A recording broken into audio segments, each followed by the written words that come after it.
Hello কাছের মানুষজন, আপনাদের নিউ ব্র্যান্ড ভিডিওয় স্বাগতম। আজকে আমার বউ বেড়াতে যাচ্ছে তার বাপের বাড়ি, তা আমাকেও যেতে বলছে। আমি তো যেতে ইচ্ছুক না, ওর জন্য বলছে তাহলে আমাকে দিয়ে আসতে হবে। বউর কথাও না আমার কথাও না, আমি হাফ রাস্তা আগিয়ে দিয়ে আসলাম বউকে। এবার আমি প্যান্ট জামা খুলে এখন আমার কিছু খেতে ইচ্ছে করছে। কি খাই ঘরে বোতল মুখো পাঁপড় আছে। পাঁপড়গুলো একটু হালকা তেলে গরম করে ছ্যাঁকা করে নিই, গ্যাসটা জাল লাগাই। এই বোতল মুখো পাঁপড়গুলো কিন্তু খুব ভাইরাল পাঁপড়। হোটেলে, গাড়িতে, বাড়িতে 2 মিনিটের মধ্যে পাঁপড়টা রেডি হয়ে যায়। বউ তেল কোথায় রেখেছে খুঁজে পাচ্ছি না।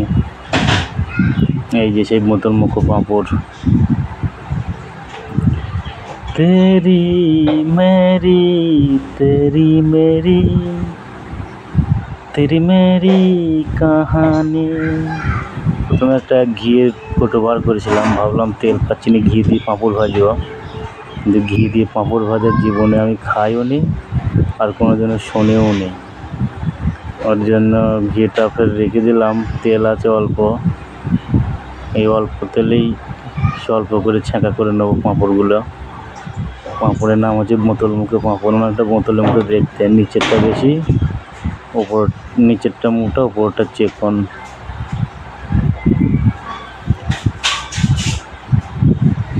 যেদিন থেকে তুমি চলে গেছো, সেদিন থেকে কাশি নেই আমার মুখে। ওই আমার ভালোবাসা এসো না এই বুকে, সইতে পারি না এ দুঃখের ব্যথা। কি কষ্টে ছেয়ে গেছো আমারে। আমি আবার ক্যামেরা ভালো করতে পারিনি, ঠিকঠাক ক্যামেরা ধরতেও পারিনি। এর রান্নাঘরটা একটু ঘুরিয়ে দিই। এই যে সব তেলের বোতল খালি, কোথায় তেলের বোতল রেখেছে আমি জানি না। ভেতর পানে আছে হয়তো, অবশ্য খুঁজলে পাওয়া যাবে।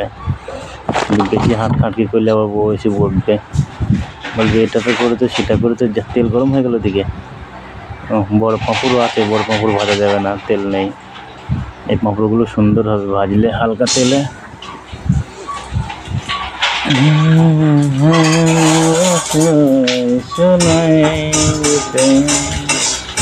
এটা ছ্যাঁকা তেলে ভাজা হচ্ছে না, কিন্তু ছ্যাঁকা তেলে ভাজতে গেলে সে টেকনিকগুলো লাগবে। এটা অল্প তেলে ভাজা হচ্ছে, যতটা তেল খাওয়া ততটুকুই খাবে এই পাঁপড়গুলো। তারপরে ও একাই ওর মতো ফুলে উঠবে। 2 মিনিটও লাগে না পাঁপড়টা রেডি করতে।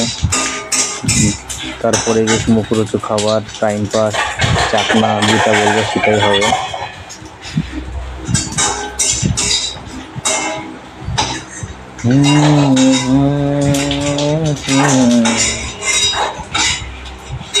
কালকে পিয়ের বিয়ে হবে, ভাঙবে আমার বুক। ভোরবেলাতে দেখবে সবাই আমার মরা মুখ। সর্বনাশী বলবে প্রিয়া তোমাকে, বধূ সেজে যাবো যখন পরেরই ঘরে।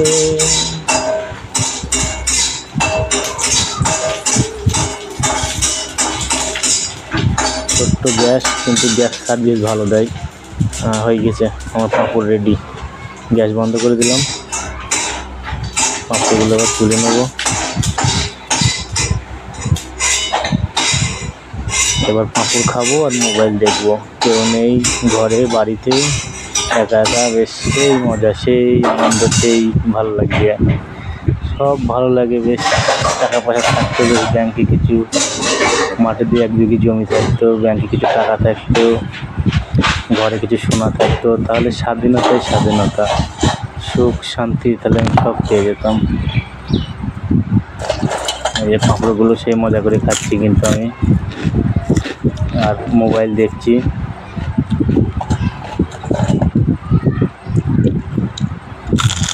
ঠিক এইভাবে উপর হয়ে মোবাইল দেখি আর পাঁপড় খাই একটা করে। পাঁপড় খাওয়া শেষ, কিছুক্ষণ পরে ফের আমার কিছু খেতে ইচ্ছে করছে। কি খাবো, কি খাই করি, কিছু ফল খাই দেখি। ফল খাওয়ার আগে ঘুম ঘুম ভাবছিল তো একটু পানি খেয়ে নিই। পানিটা একটু গায়ে পড়ে গেল, তাহলে একটু মুছে নিতে হবে গামছাটা দেখি। মুছে নিলাম। ফ্রিজটা আবার খুলি দেখি কী আছে। ফ্রিজটা আমি বরাবর খুলে দেখাতে পারছি না, তার কারণ ফ্রিজের নিচেই একটা স্প্রাইট পেয়েছিলাম।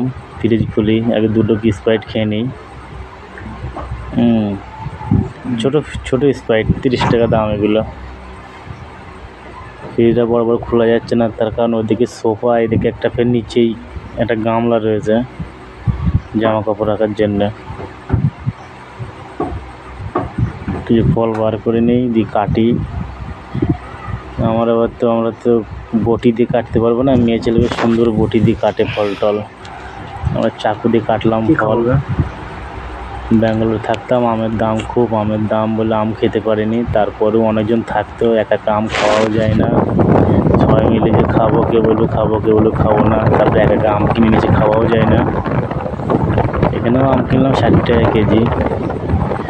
একটা আম কেটেছি, দুটো মৌসুমি লেবু কেটেছি, একটা আপেল আছে, দুটো বেদানা আছে। বেদানাটা খুব সুন্দর ছেড়িয়েছি আমি। কোনো ফল ভালো লাগছে না, শুধু মনে হচ্ছে আম খাই। আমার ভিডিও শেষের দিকে। ওকে, থ্যাংক ইউ ভিডিওটা দেখার জন্য। আর আমার খুব শখ, আমি একটা ইউটিউবার বানবো। Thank you.